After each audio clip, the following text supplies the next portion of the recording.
We've done a lot with this game. We've got the bat moving, we've got it flying, we've got it so it doesn't fall through platforms. It can't fly up through platforms. We've got the balloons there, we've got a score. Now we need to give a challenge.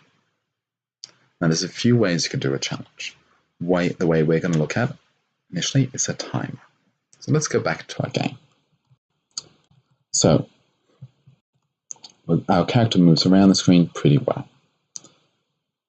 Let's get a score, or a timer. And for a timer, we're going to need, you guessed it, another variable.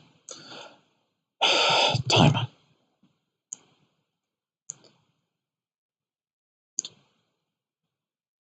We're going to have a little bit of space down here. Go down here where there's a bit of space. We're going to put a new event when the flag starts.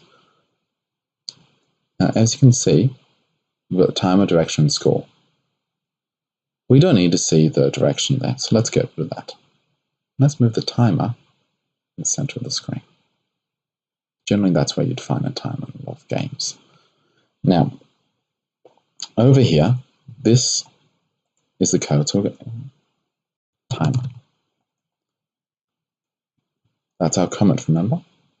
This gives us the code for, this tells us that this code is about our timer. So we're going to start off by setting timer to, oh, not 10. Not 0. We want to make it, let's give it a minute. 1. Now, we're going to need a forever loop because we're always going to be doing something. We're going to change timer. Now, we don't want 1, so we want this to be 10 at least.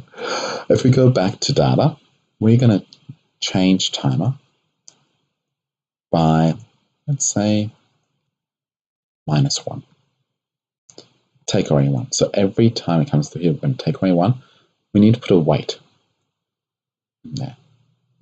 Now, you're going to want to, you think 1 second is good.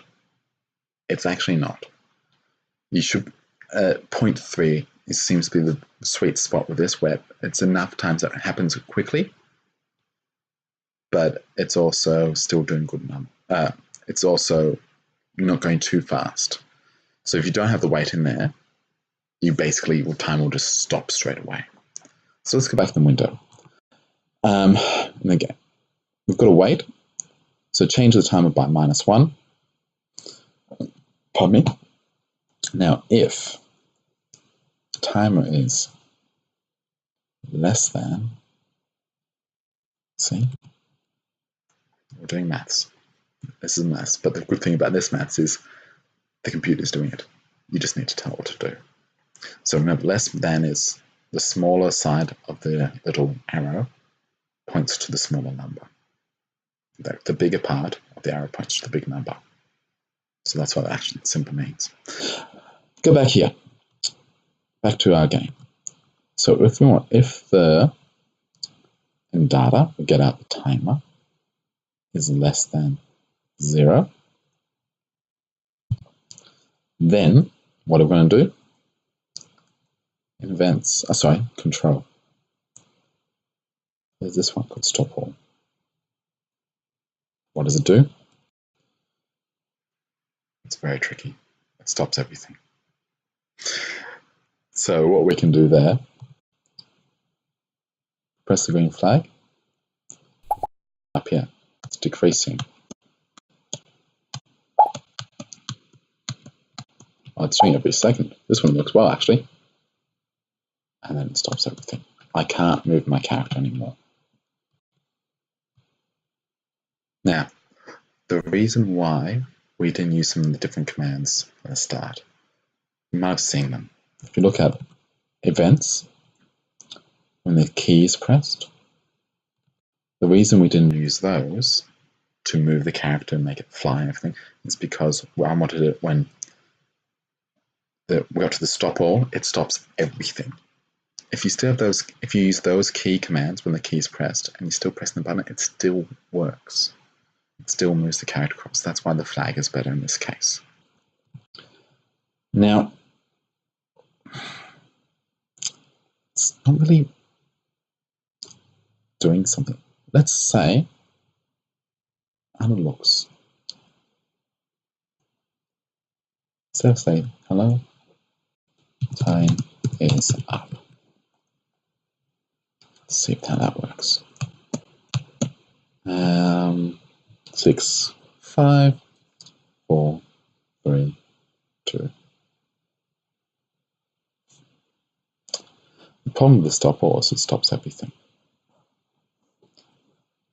What we could do is make a new sprite. Now this T is text.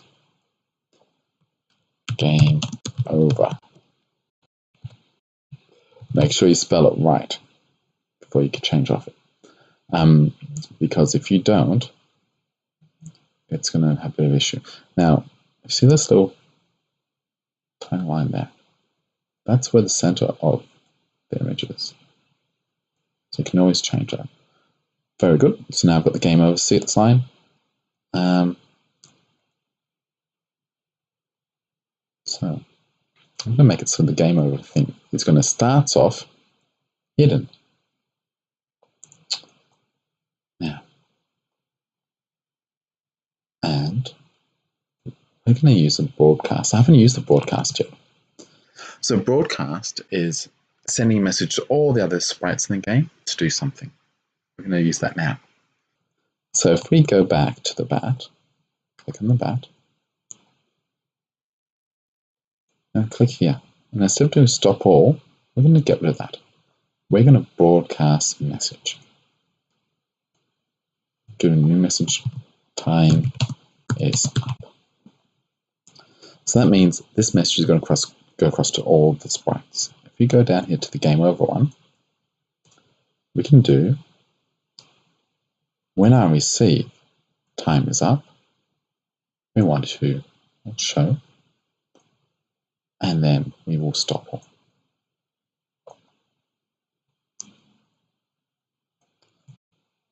So what that does, it means the sprite game over appears on the screen.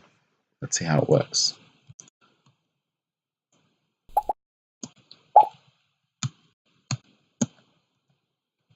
Okay, come on, timer. 4, 3, 2, 1. Stop. Game over. So there we go. You can have a score. Timer. Some suggestions you can do with this. You could have a high score going through it. That would be really cool. You can make it so that every time you pop a balloon, you get more time. That way, it's a bit like a racing game. We have to get through the gates and we keep on trying to get the highest score possible. Another way you can change this game is to have 2 players. If you duplicate the bat and change the controls, you can have 2 players going on the screen at once. And they're trying to compete for the high scores. Those are a few ways you can change it. I know there's a lot more out there. So give this game a shot and change it and make it yours.